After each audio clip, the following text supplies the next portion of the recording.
ناظرین، آج کی ہماری کہانی، آج کا ہمارا واقعہ بے مثال سخاوت۔ ناظرین، ہم لوگ جو کسی غریب کو 100-200 یا 10-20 روپے دے کر خود کو بڑے سخی سمجھتے ہیں اور یہ خیال کرتے ہیں کہ ہم نے بڑی سخاوت کر دی، تو آئیے آج آپ کو ایک واقعے کے ذریعے بتاتے ہیں کہ سخاوت ہوتی کیا ہے اور صحابہ کرام رضوان اللہ علیہ و اجمعین کیسے سخی لوگ تھے۔ فکر و فاقہ اور تنگ دستی کا مارا ہوا ایک شخص امید اور مایوسی کے عالم میں چلا جا رہا تھا۔ اپنے قدموں کو یوں کھینچ کھینچ کر اٹھا رہا تھا جیسے کسی ملزم کو تختہ دار کی طرف لے جایا جا رہا ہو۔ اس کا دل دھڑک رہا تھا، کندھے لرز رہے تھے اور پیشانی عرق آلود تھی، کیونکہ نہیں جانتا تھا کہ وہ کامیاب لوٹے گا یا ناکام۔ اس کا رنگ فک تھا اور چہرہ یوں نظر آ رہا تھا جیسے اس سے خون نچوڑ لیا گیا ہو، لیکن بیچارہ مرتا کیا نہ کرتا۔ بیماری نے بدن سے قوت ختم کر لی تھی اور گھر میں علاج معالجے کے لیے ایک درہم بھی موجود نہ تھا۔ جوں توں کر کے کسی طبیب کے پاس گیا۔ اس نے نبض دیکھ کر دوا فراہم کر کے اسے گائے کے دودھ کے ساتھ تناول کرنے کی ہدایت کر دی۔ یہ بیچارہ جو ایک روٹی کا محتاج تھا، دودھ کہاں سے خریدتا؟ خودداری اور عزت نفس کی بنا پر کسی کے سامنے دستے سوال دراز کرنے کو پہاڑ اٹھانے سے بھی گراں اور دشوار سمجھتا تھا۔ پھر شرفاء کے لیے اس سے بڑھ کر اور کوئی مصیبت نہیں ہو سکتی، اس لیے وہ کہا کرتے ہیں کہ پہاڑوں کی چوٹیوں سے بھاری چٹان کو اوپر سے نیچے منتقل کرنا میرے نزدیک لوگوں کے احسانات اٹھانے سے زیادہ اچھا ہے۔ لوگ کہتے ہیں کمائی میں آر ہے، جبکہ ہر طرح کی آر کسی کے سامنے سوال دستے دراز کرنے میں ہے۔ ہم شریعت مطہرہ میں اس حالت سے 2-4 شخص کے لیے دستے سوال دراز کرنے کی اجازت ہے۔ اگر اس حال میں بھی کوئی مسلمان دستے سوال دراز نہ کرے اور بھوکا مر جائے تو جہاں اس کے ہم مذہب گناہگار ہوں گے، وہاں مرنے والا بھی خودکشی کا مرتکب مارا جائے گا۔ چنانچہ یہ ناتواں اور ناچار شخص بستر سے اٹھا اور کھڑا ہو کر اس سوچ میں ڈوب گیا کہ جاؤں تو کس کے پاس جاؤں، کیونکہ بخیل اور کنجوس مالدار کے سامنے آدمی اپنے چہرے کی آبرو بھی ضائع کر آتا ہے اور وصول بھی کچھ نہیں ہوتا۔ کنجوس اور بخیل مالداروں کا معاملہ بھی بڑا عجیب ہوتا ہے۔ وہ خوش دلی سے مریضوں اور محتاجوں کو تو پانی کا گھونٹ بھی نہیں پلاتے اور نہ کسی مسکین کو لقمہ تک کھلاتے ہیں، مگر کن پٹی پر پستول رکھنے والے چور اور ڈاکو کے سامنے تجوریاں کھول دیتے ہیں۔ ان سے شکریہ کے بجائے تھپڑ کھا کر خدا کا شکر بجا لاتے ہیں کہ جان بچ گئی۔ اس آدمی نے اللہ کو یاد کیا اور نجیب الطرفین صحابی عبداللہ بن عامر رضی اللہ عنہ کے گھر کی طرف چل پڑا، کیونکہ شہر میں ان کی سخاوت مشہور تھی۔ امید یہ تھی کہ وہ چہرے کے آبرو کو رائے گاں نہ جانے دے گا۔ جی ہاں، حضرت عبداللہ بن عامر اموی رضی اللہ عنہ یقیناً سخی اور کریم انسان تھے اور حلم و کرم میں مشہور تھے۔ کیوں نہ ہوتے؟ جب یہ 3 سال کے تھے تو حضور اکرم صلی اللہ علیہ وآلہ وسلم نے ان کے منہ میں اپنا مبارک لعاب دہن ڈالا اور یہ غٹ غٹ کر نوش کر گئے، اور انہیں دیکھ کر حضور اکرم صلی اللہ علیہ وآلہ وسلم نے فرمایا تھا، اے ابشبیو، تمہارا یہ بچہ اپنی شکل و شباہت میں تمہاری نسبت ہم ہاشمیوں کے زیادہ مشابہ ہے۔ میں امید کرتا ہوں کہ اسے سرابی اور شادابی عطا کی جائے گی، اور یقیناً ایسا ہی ہوا۔ یہ فیاض جو ماں کی طرف سے ہاشمی اور باپ کی طرف سے ابشمی تھا، جہاں کہیں بنجر زمین آباد کرتا، قدرت خداوندی سے بارشیں اس طرف رخ کر لیتی اور زمین سے پانی کے چشمے ابلنے لگتے، وہاں ہریالی ہی ہریالی ہو جاتی۔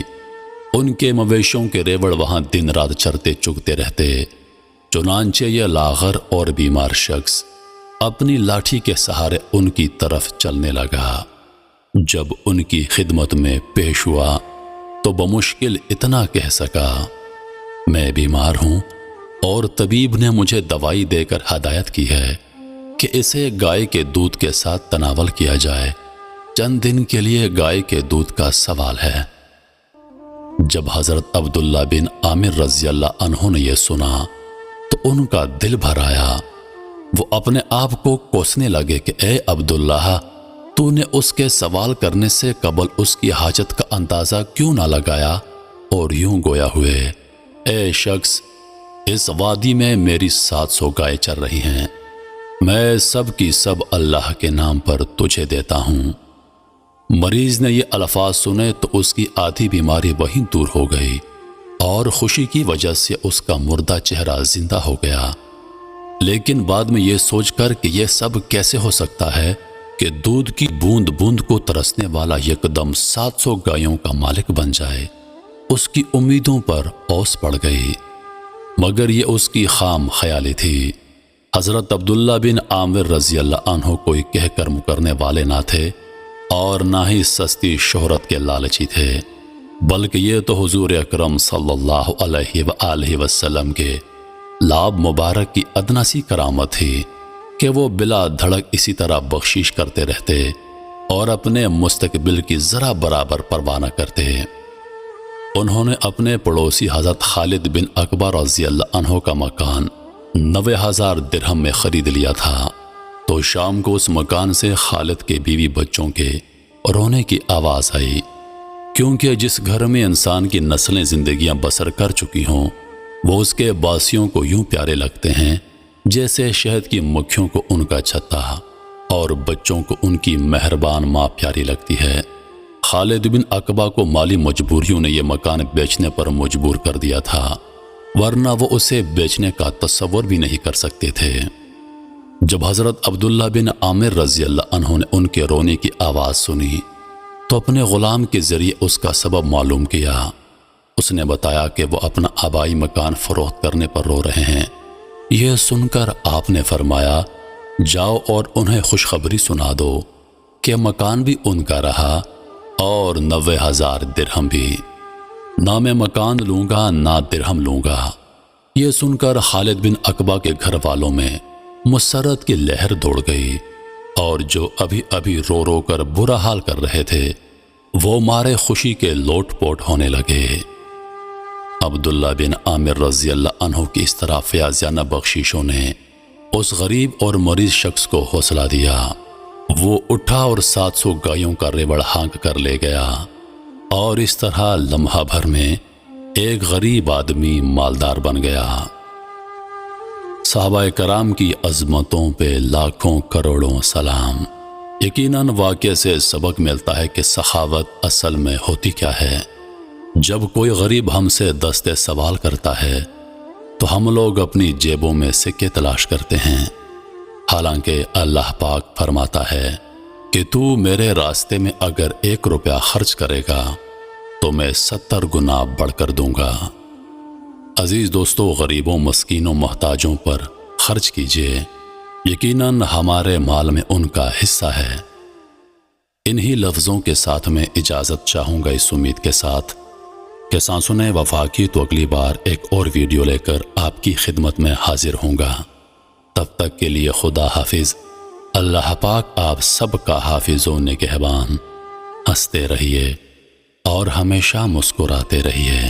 ہم مدینے میں تنہا نکل جائیں گے، اور گلیوں میں قصداً بھٹک جائیں گے۔